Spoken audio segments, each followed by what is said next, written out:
Tkompli il-kritika fil-konfront tal-kap nazzjonalista Bernard Grech brabta mal-inċident fil-Gażin Nazzjonalista tal-Ħamrun fit-13 ta' Awwissu waqt il-festa ta' San Gejtanu.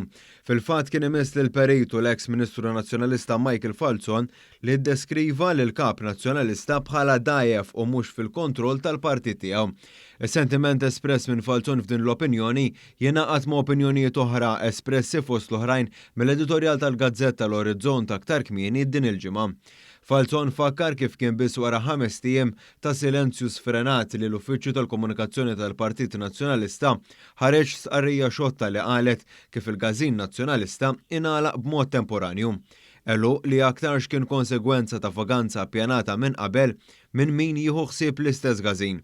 Fl-opinjoni tiegħu l-eks Ministru Nazzjonalista sqar li n-nuqqas ta' aġir ta' Grech brabta ma' dan l-episodju juri kif il-Partit Nazzjonalista qiegħed jistenna li n-nies tinsa x'ġara billi ma tuħux azzjoni dwar dak li ġara.